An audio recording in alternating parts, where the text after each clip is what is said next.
नमस्कार, जय जवाहर संगवारियों। मैं दिलीप कुमार, आप देखा तो आपके अपन चैनल मोर मितान। जी है संगवारियों, जैसे कि आप जानते हो, मैं लगातार छत्तीसगढ़ी फिल्म की जानकारी लेके आप मन के बीच में समय समय में आवाज रखता हूँ। तो संगवारी हो मोर बात हुए बहुत खुशी लगाते कि अवैया 5 नवंबर दिन मंगलवार के जो है जबरदस्त फिल्म के एक ट्रेलर आने वाला है, जेकर नाम है तीन ठन भगवा रिटर्नर। जी हाँ संगवारी, आप मन तो जानते ही हो, तीन ठन भगवा फिल्म कुछ साल पहले रिलीज हो रही, आप मन देखे हो। बहुत जबरदस्त कॉमेडी फिल्म है, आप मन जबरदस्त माया दुलारते हो। ओखर अपार सफलता के बाद अनुपम भार्गव यानी कि आप मन के अपन शर्मा सिंह बघेल लेके आए है तीन ठन भोगवा रिटर्न। जी हाँ संगवारी, एमे भी आप मन बहुत जबरदस्त कॉमेडी देखे बर मिली।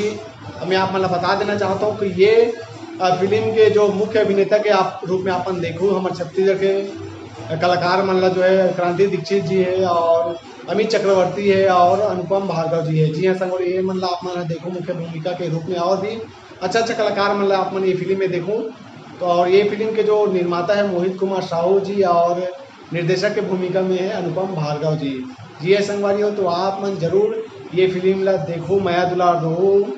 ये फिल्म जो है भैया 6 दिसंबर के रिलीज हुई, ऐसे करके जो है डेट डिक्लेयर हो चुके हैं। और अगर किसी कारणवश रिलीज डेट में कोई परिवर्तन हुई तो मैं ज़रूर बताऊँ संगवारी आप मन ला। और साथ ही साथ ये फिल्म के जो है ट्रेलर जो है 5 नवंबर दिन मंगलवार के सुनदानी के यूट्यूब चैनल में अपलोड हुई, तो आप मन जरूर देखो ट्रेलर ला। और भी इसने छत्तीसगढ़ी फिल्म की जानकारी लेके समय समय में मैं आवत रहूँ, मैं दुलार बनाया रखा हूँ मोर मितान। जी हाँ संगवारी, जय जवाहर जय छत्तीसगढ़।